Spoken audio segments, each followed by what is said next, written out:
Okay. There we go. Things got so much easier after the pandemic. Like we all had to learn this stuff, Right. unfortunately. All right. I am here with the awesome Hannah Shell. How's it going? I'm good. How are you? Doing really good. You've got your work glasses on. I just took mine off a little while ago. So what do you do for a second job? Yeah, so I do not very many people know this about me, so this is interesting. I do SAP implementations.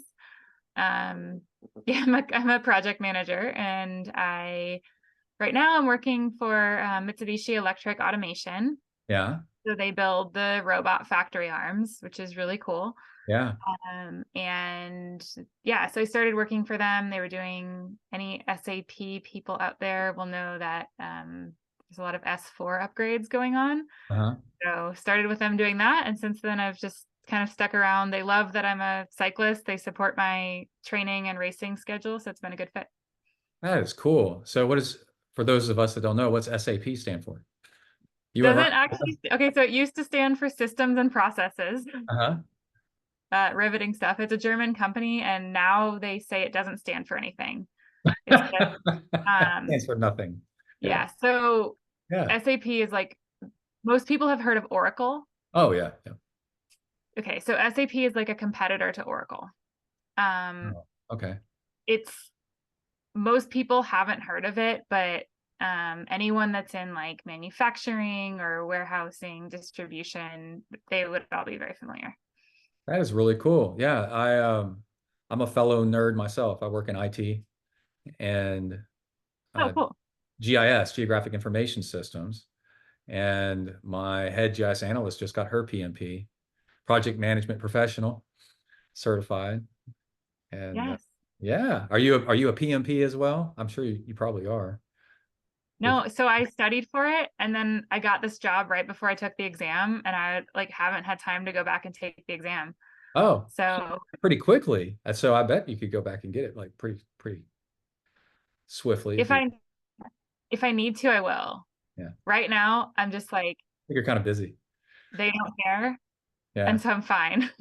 Yeah, that is cool. Um, And then let's see, another question I had for you. Okay, so to back up way back, I found out about you because I was just scrolling through Instagram, and then I was really impressed with your Instagram. I guess they're reels or whatever they're called. Maybe on YouTube there's something else, but they were done really well, right? For your sponsor plugs and the gear you were using and the food and everything. And also, I think we're at the time, and still, were you living in an RV or not?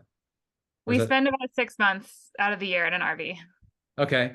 Okay, and we have an RV that we were following my son's mountain bike racing all over the place in. So we were like, it was pandemic times why we got it, and so um, it was just like this perfect confluence of like really cool because my son has gotten into pro racing, mountain bike and gravel, and races in college as well. And I remember like turning my phone at him and saying, "Look how she is doing this! Like this is how you do it." Because now you got to do social media as well with your proness, I guess. Yes. Yeah. And Yes. That, you were heck doing it like really well. Like everything was like it was interesting to watch and you had text on the screen and like it was the way you would not drag on too long and like move from thing to thing. It was like perfect timing. It was just like so great. And so I was following you. And then yeah. after that, I realized your last name. And then remember that I reached out to you and because Shell is not that usual of a name. You don't run into too many shells really. And my Shell side of the family is my mom's side, and they're from East Tennessee, and they are really tall, and they're blonde haired and blue eyes, and that's what you were. And so I messaged you and I said, "Is there any chance like that you got relatives? I don't want to be weird or anything." So I was just like, "Do you have any like relatives from East Tennessee?" And you were like, "No," and I was like, "Okay, never mind." And then later, I was like, "Holy crap! I should ask her if she wants to do an interview for the podcast." And then I reached out to you, and you said, "Yeah, absolutely." So that's how we are here today. Yeah, well, I'm glad that you reached out, and thank you. Yes, social media is so important now, and I know that that's controversial, but I am very much someone that if I'm going to do something, I'm going to do it well. Yeah. And so I just kind of started talking to my sponsors and finding out like what's valuable for you guys, what do you find is helping to generate sales, because that's ultimately what they need. And with the way the world is evolving, if you're not doing social media marketing, you're either huge and you don't need to, or you're failing. Yeah. So It's crazy. Like just with podcasting lately, I've noticed that all podcasts actually are YouTube video channels. And I'm like, that's not a podcast. A podcast is audio. oh, But that's do a interesting. YouTube show and then call it a podcast. And I'm like, no, a podcast is audio because it came from back when everybody had iPods, Yeah, and it goes to your MP3 player back in the day. yeah, And I now had a you knife. yeah, now you have to have like a YouTube presence or else it's not really a podcast anymore. And I'm like, that's weird. So um yeah, so you got to stay on top of the social media game like big time now. Yeah, you Yeah. do. And you'll Very find much. that, yeah, only the very, very best, like Matthew Vanderpool or something like that, don't do social media very well because they don't need to. Exactly. Yeah. And I think that like I've always been a mid-pack pro. I always will be. I know that about myself. Yeah. And I'm like, if I'm not going to provide value by winning races, then I'm going to provide value by helping them market their products. And I think that, it's interesting because there's a lot of controversy around social media and how it's maybe adding pressure, unnecessary pressure to athletes. But I'm grateful for it because I wouldn't be able to do what I do without it. So Yeah, I haven't really thought about it being so much of a, you are absolutely right. It is a big controversy because of what it does to people. But I think if you're well balanced and grounded, you don't get too enveloped in it, right? You just do it as part of it's like a tool.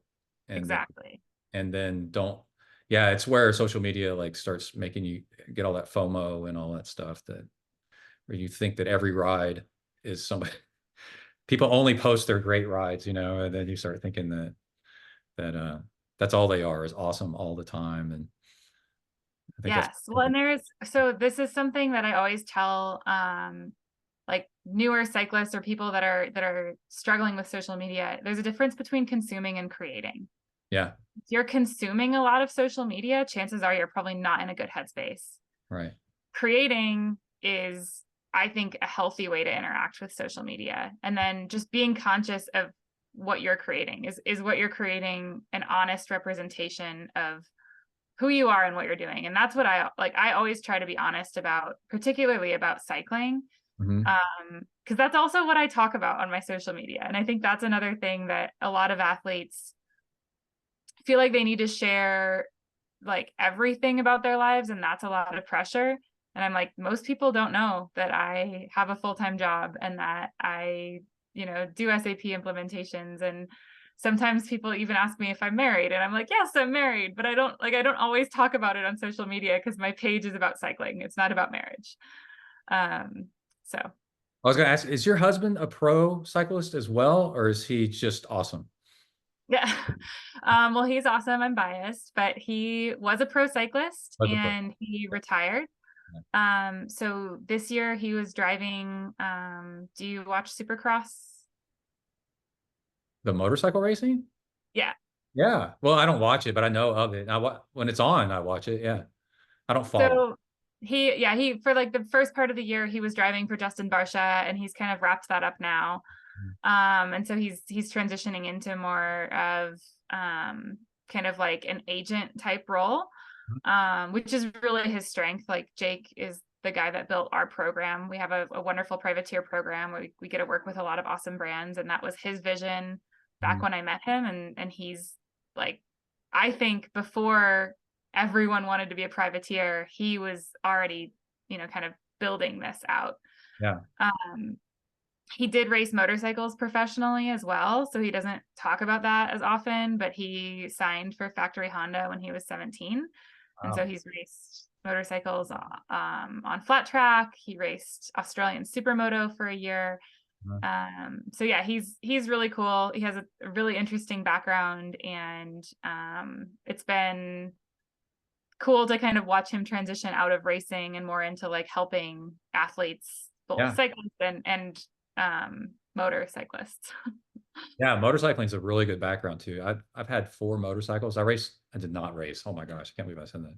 I had a Honda VFR, a Honda Interceptor, Very and cool.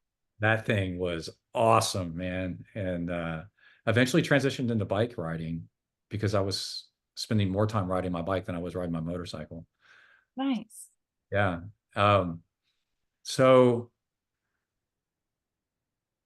with the I want to get into Cape Epic because this is just so cool that you got to do this race. But also, yeah, you're killing it on the sponsorship. Like you were saying, working with somebody that knew how to do a privateer program and land all these sponsors and stuff. And you said something really important. People like just kind of guess what they want, what the sponsors want for them to say, but you actually like reach out to them and ask, is what I'm Yeah. gathering. And we get, we ask for feedback. Often we ask, like, we'll reach out and ask, like, hey, do you guys have any promotions coming up? Some sponsors are really good about just communicating it. Yeah, Um, and it's just, like it takes a little bit of creativity and like a little bit of bravery to kind of like put yourself out there when you're creating something on social media. But it's really not hard once you, I think, kind of figure out the formula. yeah. That's really interesting. So yeah, you're sponsored by Pearl Izumi, and who's your bike sponsor? Cervelo. Savella. Okay. My son's girlfriend just got an Aspero Oh, nice. with that paint job. That's the color changing sunset paint job. Yes. That thing is killer, man. That is the coolest looking bike. A very cool bike. Yeah. And what did you ride mountain bike wise at Cape Epic? Because Cervelo does have a mountain bike now, but not a lot of people have it. Not a lot of people know about it yet. Did you get to Yeah. ride a Cervelo? So I rode my Cervelo full suspension. Yep. Oh, cool. Yeah. One of the first people I've talked to that's actually ridden one and has experience with it. Yeah. So I'm very fortunate to have both the hardtail and the full suspension. Yeah. I was getting into mountain biking as Cervelo was adding mountain bikes to their product line. And so I like immediately I was like, I want mountain bikes this year.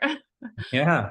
um I've heard it's a killer bike. Like it's fantastic. They awesome. right out of the gate, they just knocked it out of the park. Like it's awesome. Yes, like both bikes, I just absolutely love them. I got my full suspension last August, literally 3 days before Leadville.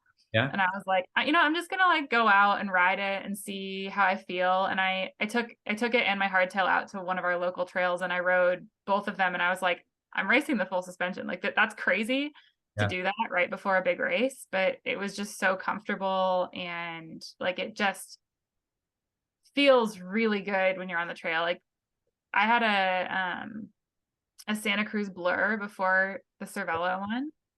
And I loved that bike, but I also felt like there was kind of a dead spot in the pedal stroke, and that was completely gone in the Yeah. Cervelo bike. So that's really cool.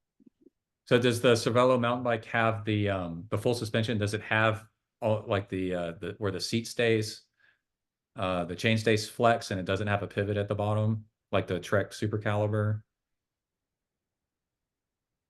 It's not like the Super Caliber, Well, I don't think. If I'm thinking about this, let me go back and let me I clarify my question and go Google it and see what it looks like. Because that's why you people are racing now full suspensions like cross country bikes when normally they wouldn't because of that design. That Cervelo mountain bike full suspension. See if I can get a picture of this thing.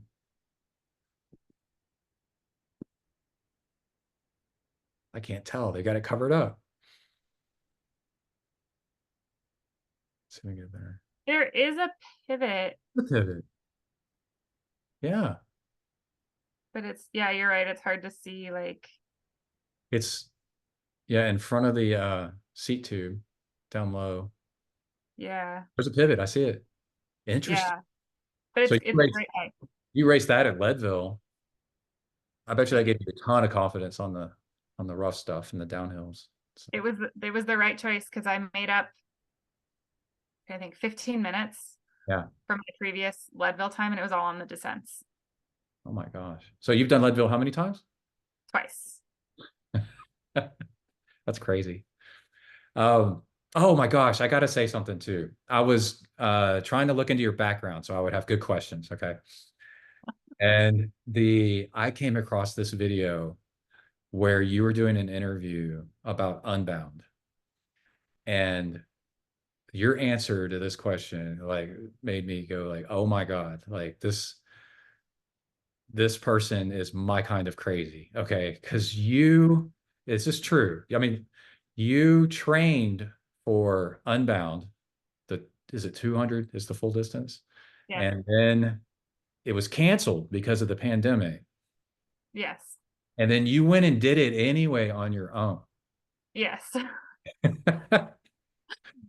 That is crazy. That is so cool, right? That shows like so much determination and like you're doing the sport because you love the sport and you love like the challenge of it and what you find out about yourself, which is a big part of this show is like doing this long distance endurance stuff really challenges you and pushes you to be like a better person and things like that. But how did you, when you did it on your own, how did you get support?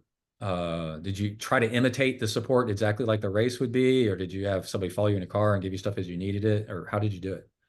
Yes, I tried to imitate the support exactly as the race would be. So I had my husband meet me in the two aid locations. But just two aid stuff. I That's rode Yeah. So I carried a pack. I had big water bottles. I had all of my like flat kit stuff with me. I didn't uh-huh. have a full car. Um, but I did not start at 6 a.m. because if I get to set the start time, it's not 6 a.m. Right. And I did it in September. So I did start to run out of daylight. Uh-huh. And Right. so he did follow me for I'm trying to think, the last probably 20 miles. Before Um, to light up the just so road. that I wasn't like out there with that. I had lights, but you know, um, yeah, because I wanted to I wasn't a gravel racer at the time, and so I wanted to simulate the conditions as best I could to get an idea of whether or not this was something that I could be good at. And that was kind of at the time, I rode the course in 12 hours and 28 minutes, and that would have put me like top 10 in the year that they raced that course. And I was like, oh, okay. Like I can be competitive at this. Yeah. Now it's so funny because just looking at the way that women's off-road racing has changed over the last 2 years. It's like for me to get a top 10 is like a very good day. Yeah. So But you might. Are you race? Well, are you going to be able to race it this summer, or do you have to do the lottery? And yeah, so fortunately, I do have an entry, so I'm racing the 200. Really excited about that. So I'm trying to race Unbound officially 5 times because this will actually be my 5th time yeah. doing it. The time that I did it by myself doesn't count. So No. yeah. Well, so a lot of people, longtime listeners of the show know this. When my very first Ironman, I trained for it, and my son, my first and only child, was due to be born in December, and the Ironman was in October, and he arrived 2.5 months early, and Oh so wow. I couldn't do the. There was a whole lot more going. It's not that I couldn't do the Ironman. It was like there, you know, the world just got turned upside down. He had to be in the children's hospital, Nick NICU level 3, which is, where they're barely making it, and for 2 months. And that's down in Houston, and I live like hour and a half, 2 hours from Houston. And so my wife had to be down there. I had to maintain my job where I worked so that I had insurance to pay for all this. Mhm. And I would go down on the weekends and see him, and I mean, he ended up fine. He's in college and a pro racer now. So That's awesome. It's amazing the care that he got. But I turned around and went and did an Ironman on my own and did exactly like the race because That's I felt awesome. like I'd done all this training. And also, there's another thing as the dad, everything that Emily, my wife, went through and my son was going through and still going through, I felt like I was powerless. Like I got nothing. What do I do with myself? You know, all I had to do was just sit there and hope, make sure I didn't lose my job somehow and work and keep that insurance. And then everything else, my mom was helping, everybody was helping pitch in. And then I was just sitting there at work, just making sure because everything else was going on in Houston, like way far away. And so I was like, man, I'm going to do something to show how much I care and how much I want to do something. So I've done either 8 or 10 self-supported Ironmans. And every year I donate the money to March of Dimes, which is preemie children's care, so a foundation. Oh, So I love that. sometimes it'll be $500, sometimes it'll be $2,000, but then the money, and it costs like 800 something dollars to register for an Ironman. And Yeah. so I'm like, instead of paying money to them, I'll just do one on my own and then raise money. And then one year I raised money and sent a kid that needed a life-saving surgery in Ohio. His family was really poor, and here in town, it was somebody that I knew from work, and they needed money to go to Ohio to that heart clinic. The Cleveland Heart Clinic is really famous, and that's the only Mhm. place where he could get surgery. So we raised money to get him the minivan, the whole family a minivan and hotel room to stay there for the surgery and then come all the way back. So Wow. when I saw your thing about that, you just went off and did Unbound on your own. I was like, that is cool. I know what that feels like. That's Like awesome. because of Yeah. the pandemic, is like pulled it out from under you, right? They canceled it, Yeah. and then you were like, what do I do? Well, I still want to prove that I can do this thing. So Hmm. yeah. Yeah. How did you? I was a coach for my son's mountain bike team, but just a level one. They go up to level three, so I was just kind of around. And but my son was doing NICA, the high school racing, and I got the opportunity to coach some girls that were getting into mountain biking, and and then my son was on a triathlon team before that as a little kid, and I was not a coach on that, but I saw them like triathlon is really welcoming the girls. And then mountain biking, there's not as many girls in the mountain biking. They're like trying to get girls. If you get more girls on your team, then your team gets more points, things like that. They're like, go recruit girls for mountain biking. And then I was always an advocate. If I bump into somebody that was like their daughter was not knowing what to do, what sport to do, or something like that, I'm like, you got to try mountain biking. It's so cool. And Hmm. it's an individual sport kind of, so you're not really relying on a team, and they're out in the woods, so that's like or on a meadow, and like it's not this like pressure cooker of who's cool and who's not. It's just everybody's cool because you're out there uh, just mountain biking and stuff.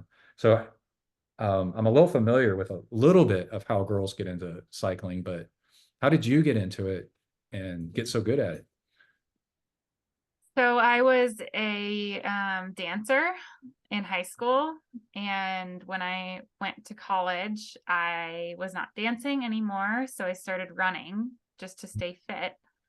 And I enjoyed running. I was kind of doing 10Ks just for fun. And then I was training for a half marathon and I fractured the femoral neck in my hip. Oh, So it was a stress fracture, but it was a very severe stress fracture, and it was about halfway through the bone. And then I tore the labrum in my hip at the same time. And I also found out that I had a torn labrum in my right hip. So what I found out basically is that my hips were like not built for running. yeah. And that, this happened my senior year of college. So running for 4 years had kind of wore them down. And I did have to have surgery on my left hip. And then at that point, my doctor was like, you just probably shouldn't run anymore. I was like, okay, well, I'm 22, so now what do I do? Mhm. Um, and my dad gave me one of his old road bikes Uh-huh. and just suggested that I try road biking. So I was living in St. Louis at the time, and I started biking to and from work. One of my coworkers was a triathlete, and she noticed that I was riding in and got really excited. And she was like, "Hey, um, you should try triathlon." And I was like, "Well, I can't run, so I can't do Just triathlon." go all in the triathlon. Listen, And she was like, "Oh, well, bypass cycling entirely and let's go into triathlon. Yeah. yeah." But so then, and then because she actually dabbled into criterium racing, which is like so cool. Yes. She was like, "Well, just come do bike races then." But I Okay. didn't even know that was a thing. So yeah, I did a bike race. I got third in my first race, and I was stoked. And so I was just kind of What hooked bike from did there. you ride for your first race? My Do you? dad's old titanium road bike. Yeah. Okay. Cool. Dad power. Yeah, it had 9 speeds on it, so it's cool. Yeah. Did Yeah. it? Oh, it was titanium. That's pretty sweet. Yes. Yeah. So I went and watched my son's, he's a freshman at Texas State. And I watched his first road biking race. And it was his first road biking race. Although on triathlon, when he was a lot younger, that was road based, you know. Yeah. But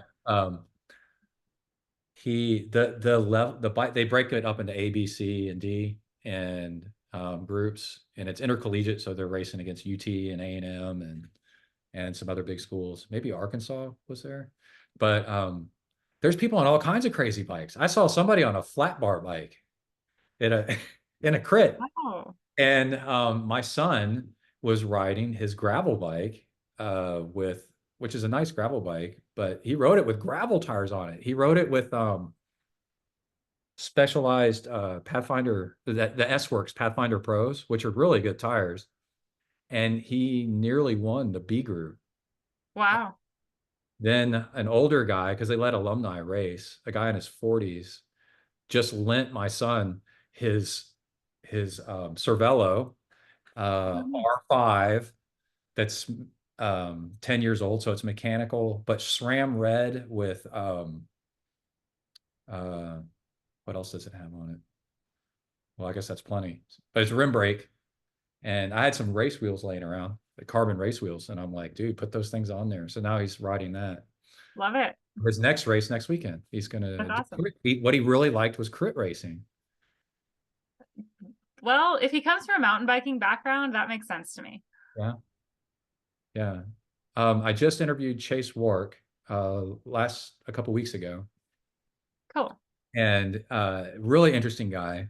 And he bike raced in college and said that crit racing is what taught him his background in crit racing makes him feel comfortable getting to the front in a gravel race because of all the chaos. 100%. Yeah. Yes. I this is one of the classic like arguments in gravel, I think, is like whether or not women should have a separate start.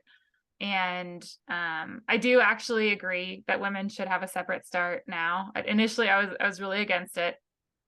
Um, but I love the like chaos at the start of the gravel race, Uh, especially when the women are mixed in with the men. And that's because I am so good at that. yeah. Like I will be the first woman onto the dirt. Yeah. Because I like love the positioning aspect of it. And I'm like, this is just like crit racing. This is so fun. And I get it that um, it impacts the women's race. And I understand that that's not fair. So as much as I enjoy it, I do think it makes sense that women have a separate start. But it's so true. Like crit racing, everyone should do it. It's so good to teach you like strategy, to understand how to hold your position in a race. Like I think that I probably need to go back and race a couple crits just like as a refresher on it. No, what Chase said that was so interesting because I was on the side watching it happen, right? And cheering on Kai. And I was like, what Chase said is so true. Because it's a crit, it's a circuit, you get to practice over and over again the same turn, until you like master it. And then and that's why it's so great is it's the repeatability of it allows you really to train yourself how to get that whole shot. You didn't get it this time. So now you're going to try this other tactic, and now you're going to try this other tactic and another tactic until you finally like figure it out, like how to get up there where you want to be. Yeah. Yeah. That's interesting. I didn't think to ask you about specific issues that are impacting the women's side of gravel, because there's one more too, with the distance.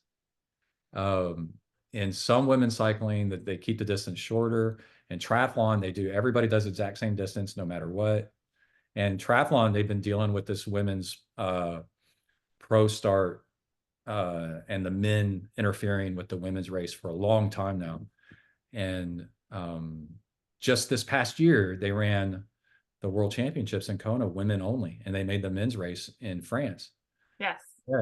And it turned out that everybody loved it. They were like, it's an all women's race. And that's hard to do. You couldn't do that in Hawaii back-to-back days because it would just overrun the island for too long. People would be too mad. So that's why they split it up geographically. But yeah, women in triathlon have been dealing with this problem where the men pros, it's not so much the men pros interfering with their race. They get like a 5 minute, gap or something like that. It's the men, the age grouper men behind them, that some of them are retired pros, Yeah. and Olympians and whatever. They're freaking awesome. They're as good as there's a lot of amateur men that finish in the same time span that some of the pros finish, the male pros. Yeah. And one of my favorites though is Lauren Brandon, who is such a good swimmer. She swam for Wisconsin, I think, but she swims up into the men's pro field. It catches up with them, is in the mix with them because she's so good. That's I love awesome. seeing that she's in there with them, disrupting their race because she's so fast. But what's your hot take, I guess, on the women's race distance being different for some reason? Like I think So, Sophia mentions every once in a while that the women shouldn't race as far as the men. It should be the same amount of time, just not the same distance. yeah. I don't feel as strongly about the distance as Sophia does. And I first of all, I like mostly agree with everything that she says. And if Lifetime were to take her recommendations, I would be 100% in favor of it. Yeah. Like I said, distance to me, like I think her argument makes sense. And her argument, for anyone that doesn't know, is that it takes the men like 10 hours to race Unbound, Mm. but the fastest female finishers are rarely under 12 hours. Right. And so it makes sense for women to race like 175 miles or something, that it makes it an equivalent time. Right. And then she also thinks the women's race should be on a separate day. So Hmm. similar to triathlon. And I fully agree with that. I think that, 10 years ago, no, it didn't make sense to do that because there weren't that many women doing this. But I bet there will be at least 100 women in the professional field at Unbound this year, if not more. And it makes sense for them to have their own race because, as you've pointed out, the pro men will have their start, the pro women will have their start, and then the age group men come behind. And so without anti-drafting rules, it's really hard for the men's race to not influence the women's race. Yeah. And people's careers are on the line. Hmm. Like you have Sometimes men are people. purposefully interfering with the women's race and helping out somebody. Yeah, sometimes the men think it's fun. They're Yeah. like, oh, They got a we're plan. impacting Sometimes the women's race. there was one race a few years back where it was a wife and husband where I think where the wife Yeah, was getting help from the husband because there was no rule against it yet, right? right. Yeah. So anyways, I think that, and Sophia, I have so much respect for her because she's such a leader in the space and she's unafraid to speak out for what she thinks is needed. And I love that about her. And so I would say that, like, if Lifetime were to listen to her and implement everything that she's suggested, like, I would be fully behind it. Yeah. And then what's your I agree, like there's nuances between like are you for something or are you against something? You can just like you just said, I don't feel as strongly about something that's, like the distance thing or but what about uh aero bars? What's your take on that when Lifetime decided to ban those for the race? Well, it's interesting because, like, I think that the fields that they banned them in are not the fields that are dangerous to use aero bars, right? Yeah. But again, I do think that like we don't normally see aero bars in mass start racing. And there's a reason for that. Yeah. So it is funny that they've banned it in the pro fields, but not in the age group fields. Yeah. Because something that we saw last year is that age group men catch up to the pro women's field, and then like you're still riding with someone that has aero bars on the bike, right? So Oh yeah. Okay. Yeah. And you get to draft off of somebody that's got arrow bars. yeah. All in. And Yeah. like it did, there were a lot of age group men that pulled women up to my group. And what was happening before they got there, I don't know. But when they got there, the guy was doing the majority of the work. And so like at Unbound, a race like Unbound, that's frustrating Yeah. because it's the draw of the cards who ends up with men in their group versus just women. Right. And that race for me was like a defining moment where at first when Sophia started saying like gravel racing needs to change, women need to have their own race, we need to have anti-drafting rules, I was like, I don't know, like this is kind of fun and different. And then I was like, no, she's right. Yeah. Like this is such a competitive space now that it's super frustrating to even have, no one ever wants to accuse someone and say like, well, you only won this race because you worked with the men. No one wants to ever say that. Right. But it is an undeniable fact that men influence the women's race. And so as a woman racer, I would just like to have that variable removed. Yeah. Yeah. And now I can see it coming from her point of view, where she's at such the pointy end, where for her, this is, if you want to treat gravel racing like it's real bike racing, instead of just like a hobby that people are just doing out in the boondocks somewhere, then it needs to be treated like real racing. Like, Yeah. yeah, you need to have real rules instead of everything a code of honor, or hey, we're all going to stop at this aid station. That Yeah. doesn't last. That lasted and for a while until somebody said, "Nah, I'm going for it." And the Yeah. spirit of gravel went right out the window with that one because then everybody's like, "I'm not stopping." And yeah, so yeah, in triathlon, the problem is with drafting you have to pass somebody within a certain amount of time. And when the men start getting mixed in with the women, then you're involving a whole bunch of other people. And the pros have different drafting and passing times and rules than the age groupers do. And then women were getting DQ'd because of the behavior of men that was interfering with their race. They were super pissed off about it. Oh yeah. Yeah. But then with gravel, our problem is that it's hard to enforce anything because you're on a dirt road out in the middle of nowhere. So how do you because I think I've ridden aero bars for 20 years. Like I could ride mountain bikes with aero bars on it. And I have actually. And so so I'm fine with aero bars and gravel. I know not to ride aero bars in a group and not to ride it unless you're in the front. You ride them when you're by yourself or you're off the back, and then it's fine. And I can ride aero bars like all day long, like that.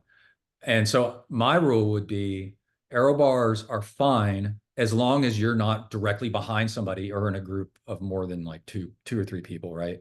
And then if a course judge sees that you're breaking that rule, then you get a penalty or something like that. But that would depend on a course judge actually seeing that Yeah. and getting that enforced somehow. Where a lot of Yeah. race coverage is done by drones and helicopters. Have a drone pull up next to you and try to hand you a flag or something like that. So, Well, it's interesting because that's been an argument against anti-drafting rules for uh, women, is that how are we going to enforce that women can't draft off of men? yeah. But Cape Epic has anti-drafting rules in Yeah. their race. So how do they do it?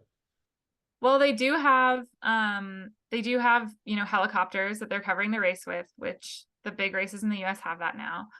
Uh-huh. Um, they also have e-bikes in the race that are traveling with the leaders and are covering, pretty much the entire race.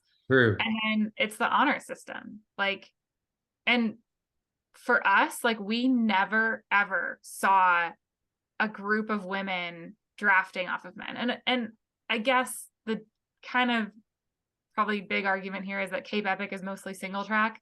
Mm. So you're not really drafting that much anyways. Yeah. But where women and men intermixed was on like descents when it's just hard to pass. Yeah. And then like as soon as there was a safe spot, often like the women will pull over and let the men by, and then they're careful to let enough of a gap form that they're not going to be accused of drafting. And Yeah. so it was really interesting to me that an event like Cape Epic can comfortably say they have anti-drafting rules. Yeah. And they do have a UCI commissaire, but it's, I would say, the same issue as anything else. Like a lot of these are really remote locations in Africa where you're not gonna be able to enforce it, but there's kind of this honor system, and I do think that would be enough.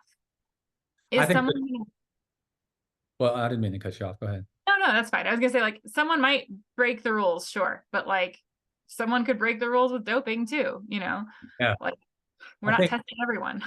yeah, you're right. Like culturally, you can say, in this type of racing or in this race, Cape Epic, you spread the word and it's known, it's a known thing that you do not draft off of the other gender. Like if you want to keep this race going where women and men can race at the same time, and that's the only way we're going to be able to do this race because it's 7 days long, then you've got to make it, then we have to make it so that you don't draft off of the women don't draft off the men or vice versa, in any case, or interfere with the race. And then we'll be able to keep having this race, you know and then you spread that word, and that's part of the culture, and it's repeated a lot, then people know that that's the way this race is run. There's a lot of unspoken rules, like you stay on the freaking trail. Well, So and yeah, you know 99% of athletes don't want to win by breaking the rules. right, it's not fair. Like if you give athletes a rule, Mhm. they're going to follow it, because that's like the foundation of sport, right? Yeah, that is the whole point. Yeah. Well, let's talk about Cape Epic because this is so cool. You, how did you find out that you were going to go to Cape Epic? Did you ask your sponsors, or did somebody approach you and say, "Hey, do you want to go to Cape Epic this year?" Yeah, so my teammate Starla, she I was trying to think, she reached out to me in like August, and she was like, "Hey, so I have an entry to Cape Epic." And I was like, And "What?" And she was like, "And I would love for you to be my teammate." She's like, "No pressure, because she's a better mountain biker than I am. She's a lot more confident with descending." And she basically told me that, like she didn't want to pressure me, but she really envisioned when she signed up for the event that we would do it together. And she hadn't mentioned it to me before because she didn't think she was going to get an entry. Like she signed up, she got on the wait list after the entries had closed, and basically like told a compelling story to the race organizers. And also because we're women and they're trying to get more women to the start line, yeah, they made an exception and let us in. And yeah, so I did have to make a few phone calls to sponsors because Cape Epic is an expensive race. yes, And it was good timing because we were talking about 2024 already. And I just asked, like Pearl Azumi was one of the first people I called, and I was like, "Are you guys interested in this? Can you make an extra kit for me? Can you help me, get to the race?" And they were fully on board. yeah, And so from there, just gauging the interest of the rest of our sponsors, like not everyone was able to provide extra support, which is fine, but a lot of our sponsors like really got behind it. So that was yeah. great. I definitely remember, if Pearl Azumi's watching or listening, you definitely promoted them really well because I remember them most of all your sponsors. So Oh, thank you. you did a good job with them. Like, did you do like a kit reveal like over time or something? Um, I did like a transition reel for Yeah, them. yeah, Um, yeah, but I'm glad to hear you say that because yeah, they are they our oldest sponsor? I think they might be our oldest sponsor, except for Shimano. We've worked with Shimano for the same amount of time also. yeah. But yeah. So So your teammate got picked first to be in the race, and then she picked you. Yes. And then, like, what are some of the rules of Cape Epic? Like this, for people that don't know, it's a 7 day. Sometimes they call it 6 day, but the first day is a prologue, like a time trial, and Yeah. then and it's pretty short, but it's pretty brutal. And then the rest of the race is, I don't know necessarily, you don't really travel across South Africa. It's all kind of located around like maybe it's not Stellenbosch area. Stellenbosch area is like further to the north, isn't it? Well, this year was so it's like within, 2 hours, I would say, of the like race is clustered within 2 hours of each other. Okay. Okay. So we started in Somerset West, which is like a suburb of Cape Town. Yeah. And then we went up to Tulba, which is sort of like a rural mountain region that's about an hour and a half north of Somerset. And then we came back through Pearl, which is kind of like a bigger city, but not the size of Cape Town. And then through Stellenbosch was actually where we ended. Oh, okay. Yeah. Is this your first time to Africa? This is my second time to Africa. It's my first time racing in Africa. Okay. What'd you go to Africa for before? I studied abroad in Egypt in college. Oh, cool. Yeah. Yeah. I had a high school friend that was from Egypt. Oh, cool. Really interesting guy. It's so yeah, I went to a military school and we had people from all over the world. So Oh, very. like my world travel, not ever leaving Texas. What branch of military? It was Marine Military Academy down in South Texas. And Were you were you in the Marines? no, I was Marine ROTC and in the Corps at Texas A&M. And it was it's run by Marines. It is literally Marines went there and said it was as hard or harder than their own boot camp that they went to.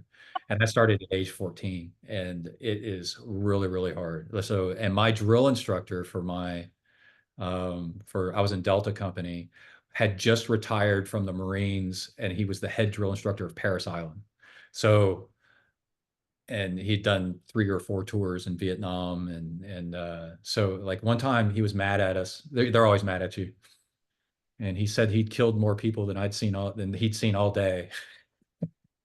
And it was just terrifying. I'll never forget that. That is a lot. Probably it was late in the day, and I'm like, that guy's seen a lot of people all day, and I was just like, oh my gosh. And so it was quite an adventure, but it really toughened me up. Like it made me pretty tough. And that's why I enjoy doing like endurance stuff today, because Yeah. they pushed you to do stuff that you didn't think was possible. And then Right. after a while you realize, oh yeah, we can all do like way more than what we think we can. Yeah. Mhm. And by the time I got done with all that, I was not interested in being in the military. I think I had my dose of all that. But so then Cape Epic, you you got picked by your teammate, and then you like, how do you get your bikes there and such? So we flew with them. Uh, We have like mountain bike cases that yeah, we just fly with. We did have, I think we had 4 checked bags each and a carry-on. So starts getting expensive. Yeah. I don't know how the factory off-road teams do it. I Mhm. imagine that they probably do the same thing, like specialized. Um, but for our little like privateer family, it was a lot. Yeah, Yeah. that's crazy. Okay. And then, so what was I was going to ask you, like, what was harder, the terrain or the competition? I think that's kind of a good question. Oh, I mean the competition, I Yeah. think, because that the women's field was intense this year. Yeah. Like the top 5 teams are all Olympic level mountain bikers. Yeah. Um, and it was the biggest women's field in the history of the race, which is really cool. Like we're seeing that across the board this year. Yeah. So we finished 15th GC. Last year, there weren't even 15 teams. Oh, So wow. there were 19 teams this year. And yeah, we finished 15th, which I think we had hoped to be a little higher than that. Mhm. But my teammate has MS. And Mhm. so for her, with the forecast and the heat, Yeah, the heat affects somebody with MS I really bad. think, yeah. And then like I really struggle with technical terrain. Like, well, I don't really struggle, but like it's not my strength. And so I think like with both of us kind of managing our different weaknesses, like we're really happy with with where we landed. Cause Yeah. like we weren't last. Yeah. I grew up riding BMX and still as an adult onset mountain biker, dude, that stuff is crazy difficult. And what they expect people, I'm like, how are you? My son's high school racing, I go pre-ride the course with him. And I'm like, how are you guys riding this stuff? This is insane. Like, it's so challenging. Yeah. And I think they just turn off their brain and just point their bike down it, and just go. And a lot of times it'll make it.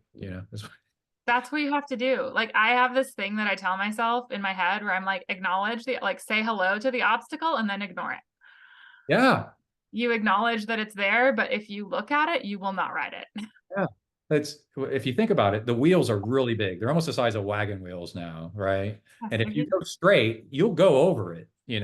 It's overthinking it, slowing down, going side, turning in the middle of something. Then all of a sudden Back. you're in a lot of trouble after that. Um, so then how do you make sure that, oh, we'll talk about the heat and everything. I didn't know this when I was following and you posted something and I thought I was commenting along with everybody else. Like I thought I was just part of the peanut gallery. And I mentioned, oh, it's really hot. You should put ice in your Camelback, like what we do here in Texas, because it's super hot here. And then I realized after I sent it, it was like a direct message, it's like straight to you. So I'm sorry about that. I did not Oh, mean that's that. fine. Like I was giving advice, like at any point at what you should be doing. I was just like, I thought I was in there with everybody else, like saying, just like, wow, this is really cool. Hey, I was trying to tell other people, like, we put ice in our Camelbacks when it gets really hot here. So, No worries. yeah, You're you'll, not the only person that suggested that actually. yeah, So you were not alone. And yes, we did have ice in our packs and we had ice socks and yeah, um yeah, but it was uh it was oppressive, the heat. yeah, Like anything, like nothing I've ever experienced. So yeah. Well, St. Louis, living there, that gets pretty humid and hot. yeah, humid and hot though. And where we were, so like Cape Town can be quite humid, Huh? but where we were, it was very dry. Right. And it was like, for me, I struggle with dry heat more than I do humid heat. Oh, And really? That's interesting. yeah, it was, whew, I mean, there was hardly any wind and you're just, you're going up these like really steep single track climbs. So you just don't get any, like it feels like an oven. Yeah. I'm sure you're familiar with it being in Texas. So, Yeah, I did the Cactus Cup in Phoenix 2 years in a oh, row. nice. So that's That's a stage great race race. of a sort. Well, one day is epic. I mean, like it's freaking really long. It's a marathon mountain bike race. Yeah, I've raced it. Oh, you did? Yeah, cool. Yeah. Um, I was in the time trial right behind Jeb Bush. Oh, nice. And I realized I'm in deep trouble because they just slot people in. And I was like I'm like, I do not want to be in front and like have be holding people up. And they're like, no, no, no, it's okay. Just go ahead. And then they were like, I was set to go. And then they said, oh, we have a celebrity here. Coming up next after this dude is Jeb Kabush, Olympian or something, whatever he is. Yeah. Yeah, and I'm like, oh crap, man, like this is so bad. And like on the time trial. Yeah. And I was like, I pulled over in that time trial. I think I counted like 6 times to let people go. Yeah. Oh, crazy. Yeah. So you've done Cactus Cup. Wow, that's awesome. Yeah. Yeah. And then how do you make sure that how do they make sure like you have to stay within a distance of your teammate or how do you stay connected? Yeah. So you have to stay within 2 minutes of your teammate. 2 minutes. Okay. And they have hidden timing mats. So you don't know where they are. But if they catch you more than 2 minutes apart, you can be disqualified. Yeah. Um, for us, it was just like a lot of communication.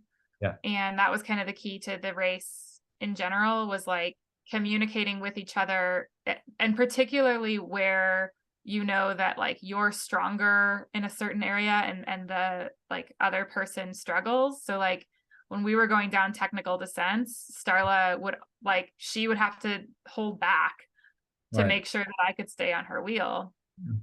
And then and I would like check in with her, like I'd be like, hey, I'm here, like, you know, if she didn't hear from me for a while, she would have to pull over. Yeah. And then like same thing when we were going up like climbs on hot days, like I would be checking in with her, like, hey, how are you doing, like what do you need, do we need to back off the pace, do you want to set the pace? So it's like um On the climb, would you be in front of her or behind her? Because I could see like on the descent, yeah, you let her go first because she's faster, and then yeah, you'll catch up at the bottom. But on a climb, that's debatable. Like what who would lead? You let her go so that you don't push her too hard, or do you lead to try to motivate her to keep up? yeah, so the way we did it was like at the start of the day, whoever was feeling better would lead. Uh-huh. And then once the heat kicked in, Starla would lead so that like she could dictate the pace according to what she could handle with the heat. Yeah, that's And something in Boy Scouts. My son's Boy Scout troop, we taught him, we did high venture backpacking in New Mexico and stuff. And it's like you let the slowest kid lead, and then that way you don't leave somebody behind. And it's a safety thing and a smart thing. And then you're not yeah. making somebody feel like they're holding everybody back. And just like for her, you know, she's far from slow. She's Right. obviously like one of the best like professional athletes in a lot of different areas. She's been racing for 20 years. So she's Right. won the USA crits overall. Like she Oh is wow. extremely accomplished. But yeah, like she knows that limit that she can take when it's hot. And so that's kind of like letting her govern that. And like there were times where I was like, hey, like I need to back it off. Because the heat was like it was hard for me too, but like hard for her in a different way.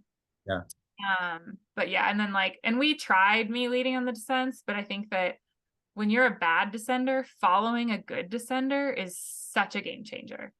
Weird. Like you like you see the lines, you get an idea of the pace, and like you have this thought in your head of like, okay, well if she can take the corner at that speed, so can I. Yeah. And when you So see them disappear all of a sudden, you know that there's a drop coming. yeah, yeah, Time to hold on. Yeah.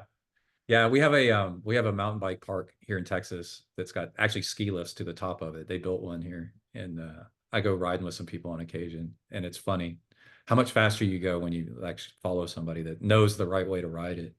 And seriously, yeah. yeah, you're clueless if you're not really good. So how did you do recovery every night? Because stage racing gets into that whole thing where half the race is recovery for day Yeah. after day. So what kind of tactics? So on the hot, like really hot days, we did have ice baths. Yeah. Um, we had recovery shakes at the venue, and then we were pretty good about like getting out of there as fast as we could. And then we ate a lot of chicken and rice. The challenge of South That's safe Africa is food. that like Yeah. you like in the rural areas you can't drink the water, so you can't eat Yeah. any of the like uncooked vegetables. Right. Right. Very limiting, and yeah, so we ate a lot of chicken and rice. I like with stage racing, I try to have like for the first 4 hours after you finish, I take in 1 gram of carbs for every kilogram of body weight. So like for me, I'm trying to take in about 65 grams of carbs every hour. Um, and I think Starla's is similar. Like she doesn't follow exactly the same protocol, but it's just a lot of carbs basically. Yeah. Yeah. Yeah. And And then try then to go to bed as soon as you can, or what'd you do with that? we got to bed. I think we probably got to bed around like 8:30 every night because we were waking Good. up at 4:45. And we did have like recovery boots. We didn't have a massage therapist. I know a lot of people have that. Yeah. Again, we're like a privateer program, so we did like go without some of the things. So What level of housing did you have? Did you have like a tent, or some people had like nicer stuff than that? Like well, we had Airbnbs. Yeah. you had what? Airbnbs. All right. Okay, cool. So yeah, Yeah. you didn't have to live in Tent City. Don't think we could have done like I so much respect for the people that do that because I don't know how. I cannot imagine doing that race and sleeping in a tent. No way. Right. I've lived in a tent city 3 times doing Philmont, the backpacking, expeditions in northern New Mexico with scouts for Yep. like 3, 4 days at a time. It is miserable. It's a miserable existence. And that's Well, high desert. Yeah. And the wind and the dust and it's just never ending. And then at night, you don't know what that sound is out there. right. It could be anything, especially in Africa. Who knows? So what kind of did you see any crazy animals while you're out on the course, or is it pretty safe? We didn't really see animals on the course. We did see baboons, Oh, like on the roadway when we were driving to and from the course. yeah, But yeah, no encounters while we were riding, which is good. that's good. Yeah. And what about food wise? Besides the safe food that you ate, what was like something that you ate that was unusual? Like, what was your favorite food that you ate while you were there? Did you eat anything local that was neat? Um, we were not adventurous because we Yeah. were trying so hard not to get sick for the race. Well, and even after it was over, you didn't have like a celebration meal of some sort? Um, I I'm trying to think what I had. I had like a burger and a milkshake when the race was over. So that was not like South Africa specific.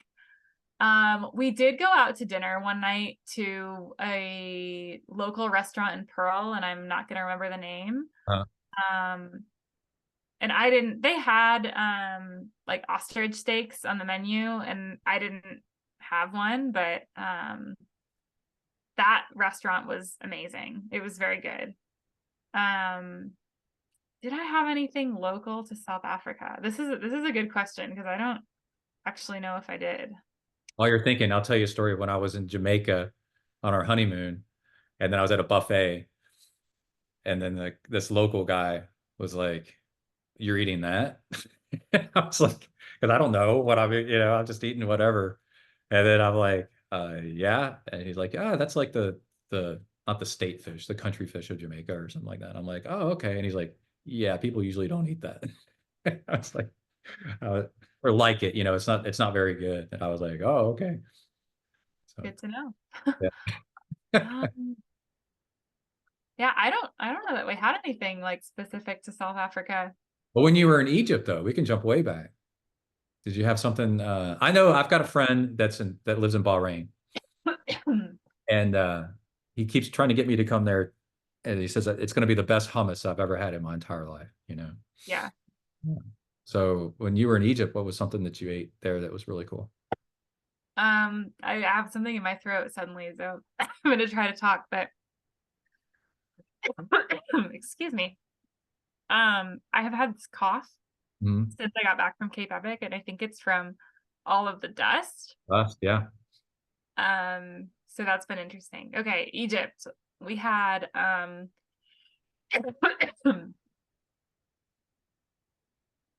this Egyptian street food called kosheri, Mhm. which is really good, and I can't remember everything that goes into it now, but it's like there's a pasta, there's like some beans, some like tomato sauce type thing. There's like fried onions are involved. It was really good, vegetarian. Yeah. Um, we had a lot of Turkish coffee, Okay. which was lovely. We did go to a hookah bar at one Yeah. point. I feel like that's like everyone that goes to the Middle East has to do that. I guess Egypt's not the Middle East, but it's close enough. Very Um, close. where else? What else do we have?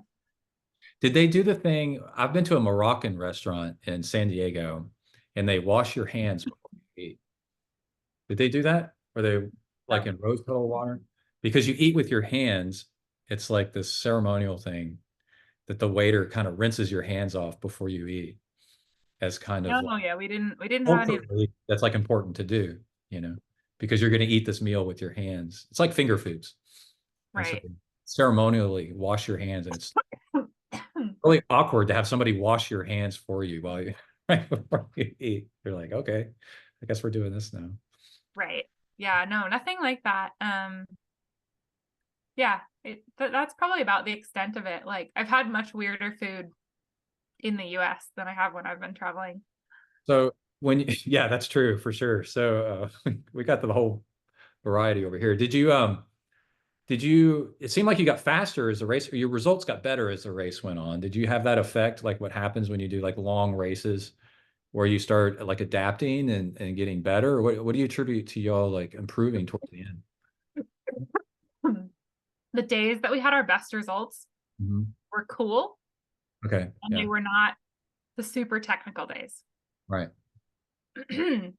So they were courses that suited both of us. Like they had um more like long sustained climbs, which is what I'm good at. Right. And then single track was pretty like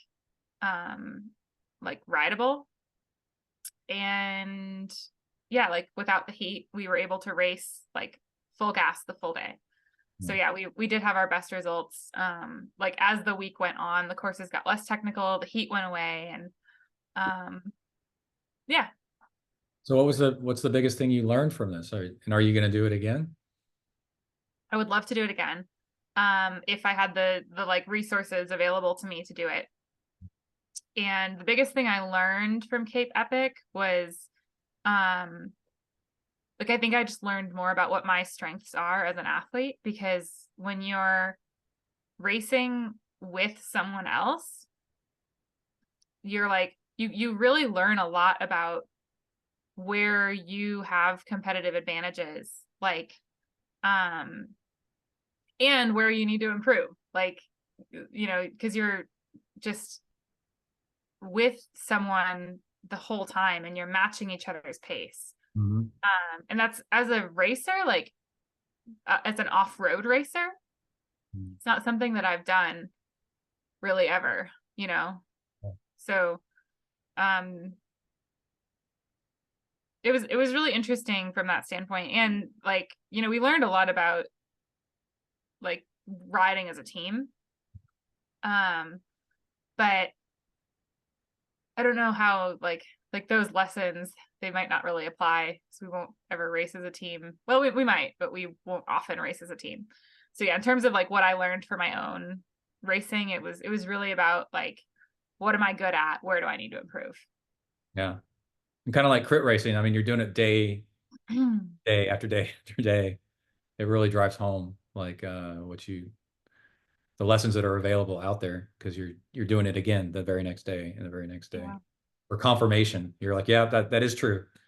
She is a better technical descender than me. Yeah. Yeah. Yeah. Okay. So what are your races coming up this year? What do we have to look forward to? So Sea Otter is next. Uh-huh. And then Belgian Waffle Ride, California. Oh, really? My friend Yes. lives on the course. Your friend what? My friend lives on the course. He literally Oh, lives cool. on the course, yeah, in San Diego. And I used to mountain bike around Lake Hodges and stuff. Yeah, it's a good course. Yeah. Um, Unbound, which we talked about. I'm doing the Rift in Iceland. And then Wait, say the Rift. So what's that? Rift, that's a gravel race in Iceland that is notoriously hard. Yeah. Like, it's cold and you race over lava fields and there's a lot of water crossings. So I'm excited for that one. Yeah. It's gonna be really cool. And then Leadville's on my calendar again. Um, Kind of, it's like a little bit hazier after that. So I will do like Big Sugar for sure. For sure. Really? But Okay. Yeah. kind of keeping it a little bit open to figure out, like, I would like to add some more true mountain bike racing in. Mhm. So looking for opportunities to do that. Yeah, I guess to wrap it up, like why did you move from road race? Because you did road racing and were pretty successful at that, right? Yep. And what pulled you over to the dark side of dirt?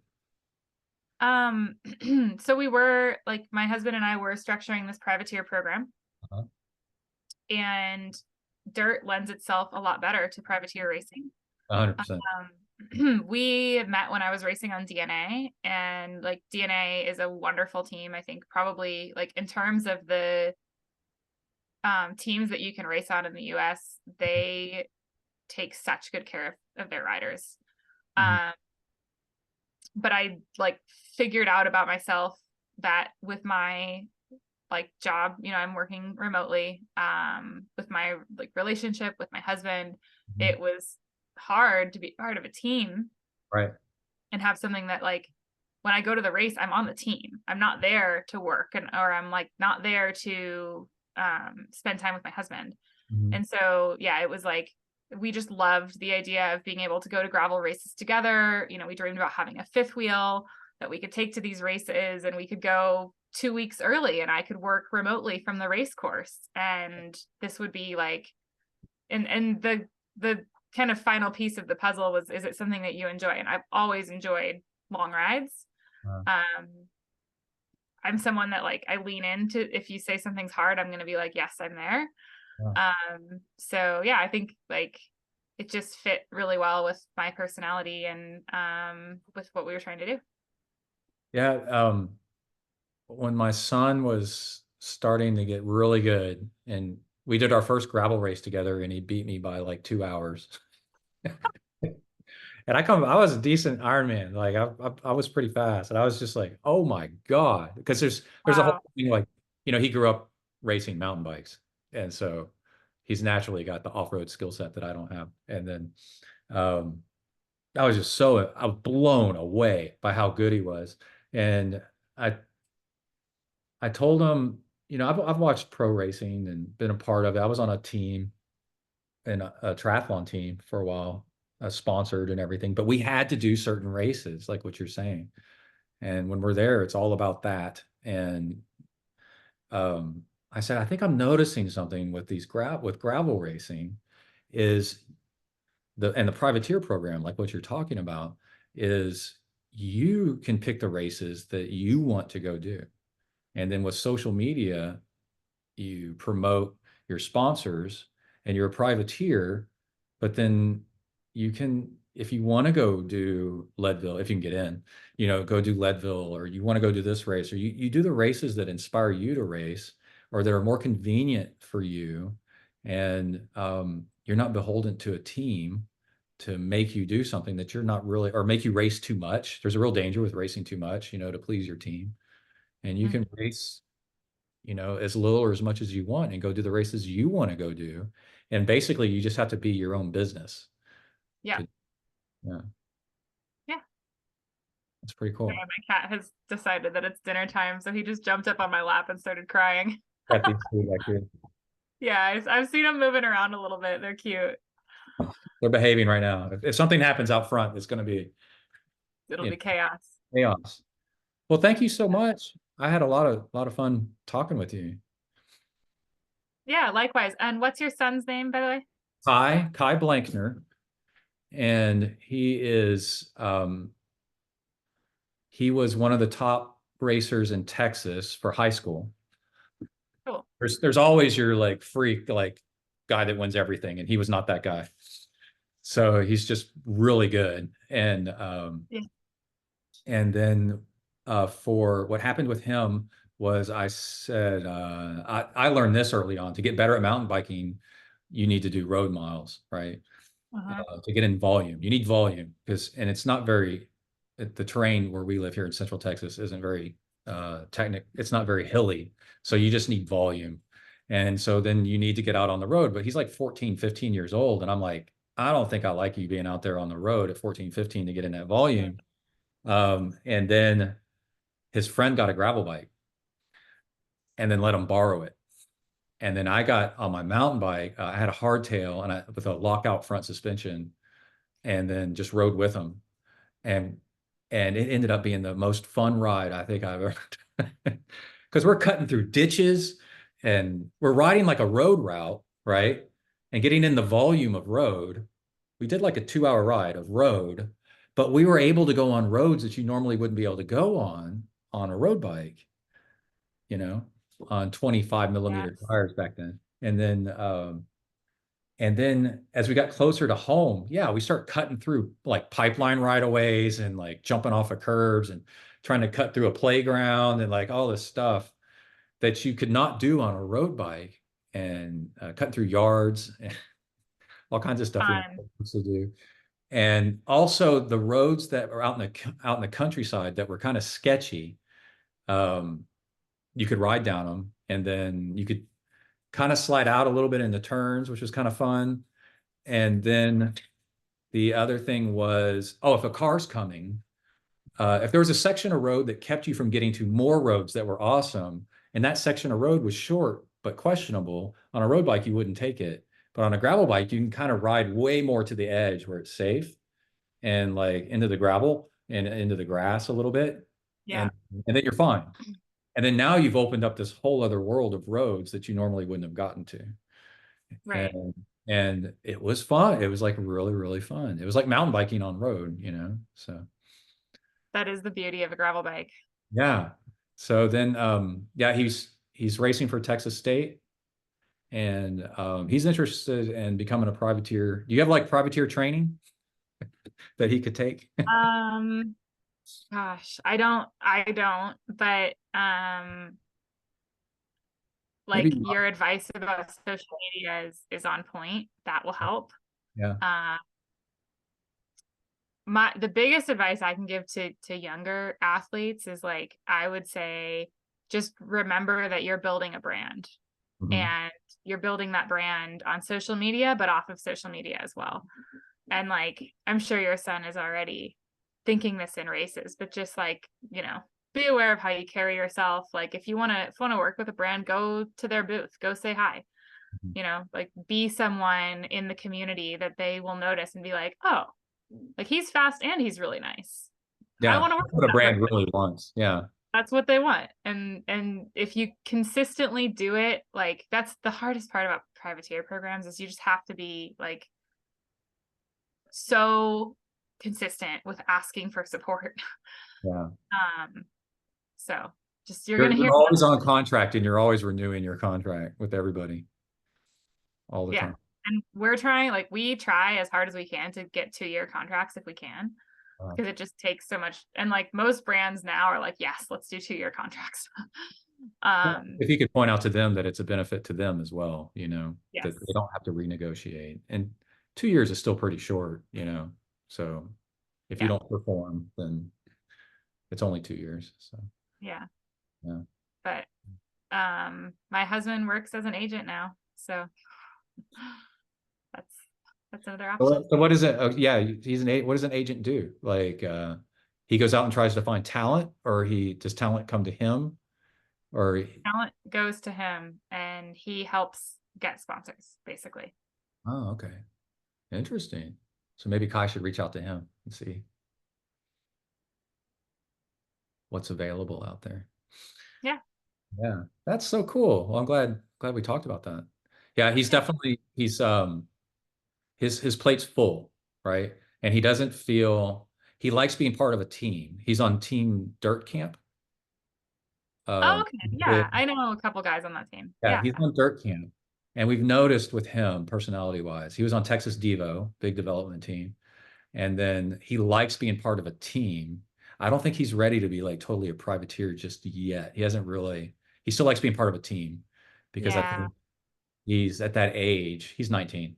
He's at that age where he likes having the support group of it, the illusion of a support group that's, like helping him out and stuff like that.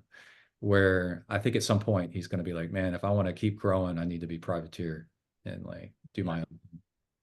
So because sometimes the teams don't, they want you to go do a race. Like they wanted him to go do Puerto Rico and stuff. And he's like, I can't go to Puerto Rico. I've got school. I'm in college, and they're like, oh, okay.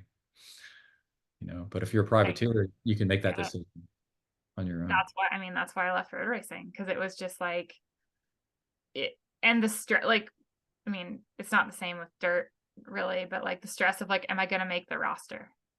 Yeah, Like road racing. that a lot.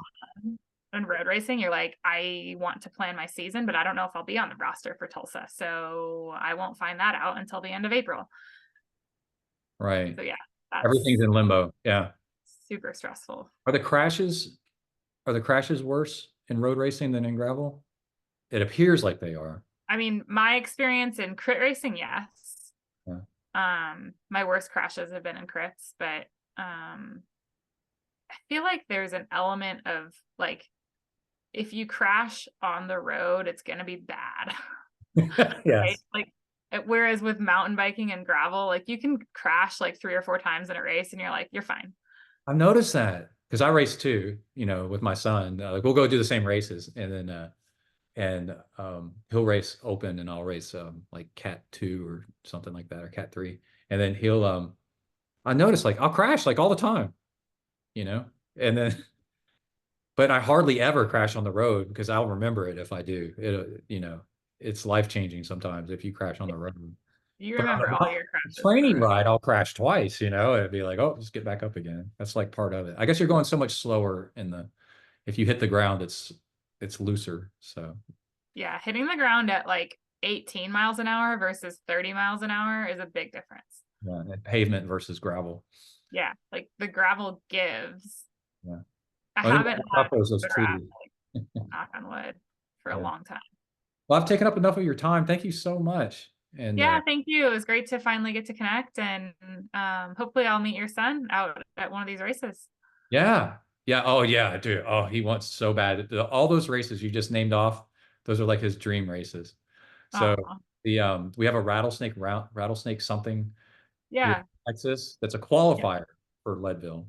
nice. Came this close to qualifying. He missed it by just a hair. So Well, tell him to keep trying. yeah, I will. Okay, cool. Well, thank you so much. Talk to you All soon. right. Yeah, nice to meet you. Bye.